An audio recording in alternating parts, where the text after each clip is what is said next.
Thank you for staying with us. You're still watching The Breakfast on Plus TV Africa. It's time to take the global stories that have made it to the front pages of our national dailies. And joining us to review the papers this morning is Professor Kamilu Sani Fage. He's from the Department of Political Science, Bayero University, Kano. Good morning, sir. Thank you for joining us.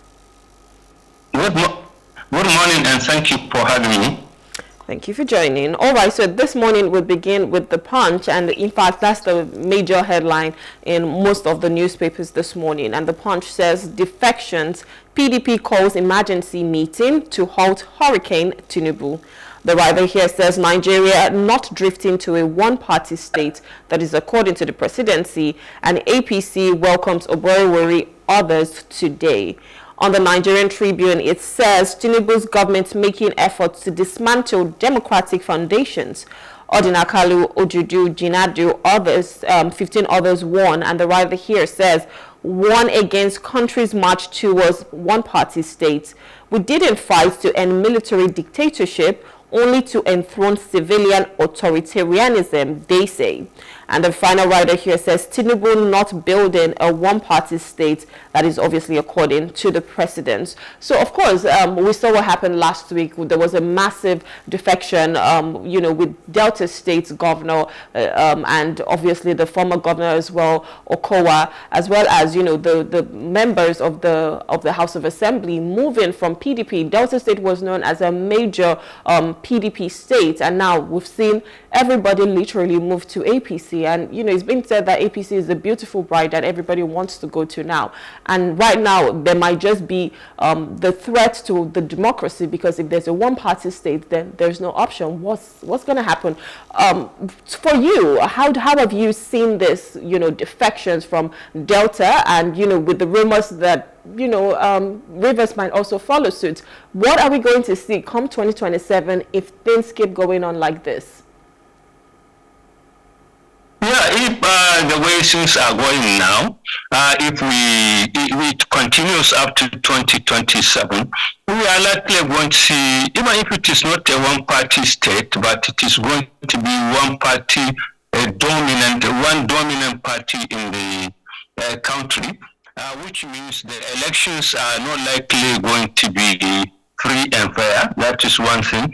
Secondly, even if they are free and fair, there will be massive voter apathy, because they will be highly disenchanted and disappointed with the choice that they are given, because they know the performance of the government has not justified that this wave of defection. In normal climes, it is the performance of the government that attracts people into the ruling party. But where you have majority of the people are crying, and they are suffering with all sorts of problems, it is either the politicians are deceiving themselves to think that everything is okay, or they take it for granted that Nigerians are gullible and they don't know their left from their right. So that is why they are marching up into this. But whatever it is, if the way things are going now continue, I'm sure that is we are going to see a dominant party, and the rest will be crippled. And like I said, the outcome of the election will just be a mere ritual that it has been concluded already. Well, so for me, I mean, looking at this, if we go with this trajectory, I'm wondering what's going to happen, because a lot of people obviously come with their own ambition. So if everybody is in the same party, there's going to definitely be the primaries. I'm wondering, for a state like Delta State, where you've seen the governor move from PDP to APC, you have Omo Agege, who was someone who in the APC that wanted to be governor. You have I think Ogboro as well, who has moved to APC. And, if you keep having everybody there in one party, I'm wondering, I hope there's not going to be conflict in that same party because of the ambitions of everybody. But what do you think that, other parties now, especially with the PDP that we're seeing is getting weaker and weaker by the day? What do you think they need to start doing to ensure that they can now become that formidable force come 2027 to ensure that, Nigerians have options when it comes to voting? Yeah, before that, I think what is happening is just we are just seeing it, but it is not a pre-will depiction. That is one thing. Secondly, it is a recipe for crisis and danger for the country. Look at what happened in the First Republic and in the Second Republic. When the ruling parties wanted to break down the opposition party and impose, it led to the Western region crisis when AG was crippled, and then when in the Second Republic, when NPN did try to expand its influence, it also degenerated into crisis. So there will be inter-party crisis, as you said.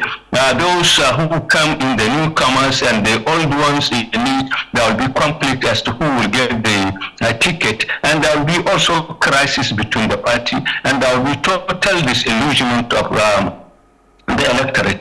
Now, as far as the oppositions are concerned, I think this should have been, a wake-up call for them. In order for them to win the thing, already to any their Sani mind, APC is campaigning for the opposition parties because of its programs that are massively rejected by the ordinary people. So what the parties need to do is to take advantage of this. Number one, they have to come together and settle and form a solid front to resolve their internal crisis politically and diplomatically. Secondly, they have to show for credible candidates at all levels and fill them and back them. Thirdly, they have to allow internal democracy within them. And fourthly, they have to campaign, to sell their candidates and their programs. They should not just be folding their arms and saying that this is beyond their, reach or their ability. They can do it, and to me, I think if they are able to do these things, they will cash it and they will even surprise the ruling party. Because given the situation that things are happening now in Nigeria, all you need to do is to come out with concrete alternative policies that will convince the electorate that you are genuinely and truly concerned with their welfare and that you will improve it. If you do that, you will see massive support for the parties. Yeah, I mean, that's how APC even came, into ruling in the first place, because Buhari came with change, and that's where we are now. But it's funny how you're seeing things move, and, the former ruling party has been crippled so much. Anyways, let's move over to another story on the Nigerian Tribune. It says, Nigeria targets single-digit inflation, job creation amid global uncertainty, and that's according to the Minister of Finance, Wale Eju. In fact, he was speaking and was talking about concessional funding, whereby we've been taking a lot of loans from the World Bank and the IMF, and they're looking at cutting that, and hopefully by mid-June, which should be looking at clearing all of our debt. But the single-digit inflation is, what we're talking about here. As of today, inflation, in fact, in recent times, we've seen inflation get to about from 20-something to 30-something percent. But a single-digit inflation, do you think that is possible? And what do you think they need to do if we can even get there in the first place? No, I think that is impossible, at least in the near future, because there is no concrete step taken by the government to address this issue. You see, you have to look at what led to this inflation, and now you address it. But if you just think and hope that it will happen just by folding your arms and you think it will happen just by miracle, I think we are deceiving ourselves. Okay, the government needs to look at what happened. You see, just today, some other papers come out with the report that the IMF shows that Nigeria is heading towards corruption by 2027 with poverty. Okay, so if the government wants to now address inflation, which is where the major problem, even the neoliberals believe that inflation is the most serious economic challenge that countries face. So if they want to address this thing, one, they have to look at this issue of borrowing.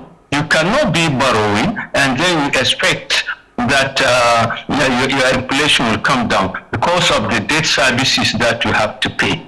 Secondly, the government has to seriously face the problem of corruption and wastages. You cannot borrow and now spend it on unnecessary things and then you expect inflation to come down because there is a gap between that. And thirdly, you have to address the drivers of inflation. What are they? The cost of production, the cost of energy, the cost of food. These are all things that push inflation upwards. In other words, the government has to seriously look at this issue of deregulation, the devaluation of naira, the removal of subsidy, and now wastages and corruption, and now to have a strengthened institutional mechanism to address this.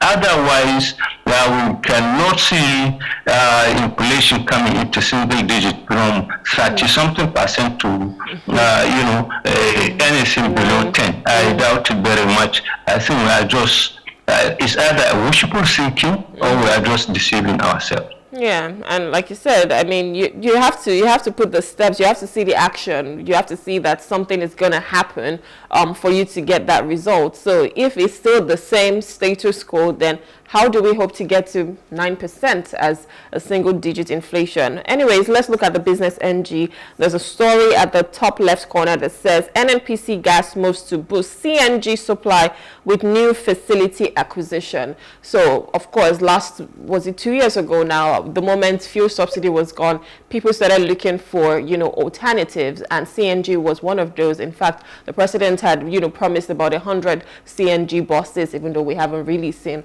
what has come from that. But looking at the fact that NNPC gas is moving to boost CNG supply, because one issue is there are not a lot of stations for this.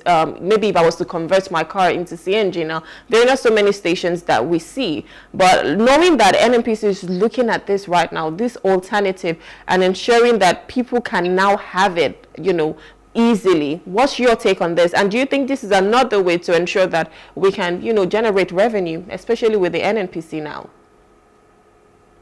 Yeah, you see, it is a way that we can generate revenue, but it's the usual thing with Nigerian policies. We tend to have a grandiose policy plans and we fail to implement it. Like you said, it is now 2 years that the president promised CNG cars and vehicles, and they are not there. And if you look at it, even the concentration of CNG is either in Lagos, Ibadan, or others. Majority part of Nigeria, you don't have even attempt to address this issue. So you cannot just sit down in Abuja and either Lagos and think that this is how it is going to work. You have to reach nooks and crannies of and corners in Nigeria with the policy. And secondly, you have to make it affordable. Okay, it is beyond the reach of people. The ordinary person that they can get this in. So that is why people are looking at other alternative sources of energy. So I think what the government needs to do is to make it available and affordable to Nigerians all over the country, at least go to the 36 states. That if they are able to do this, then one, they can reduce the cost of energy. Two, they can now also get revenue. And three, they can address issues like deforestation and other things that people. In other words, it is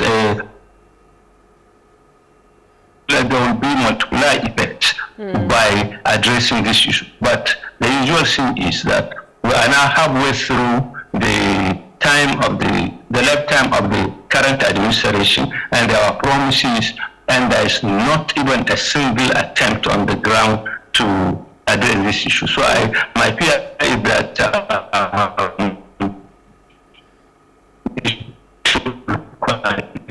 recession will be an issue, we are going to address it, and the next, so whatever at least we take concrete action, we cannot be able to address any problem.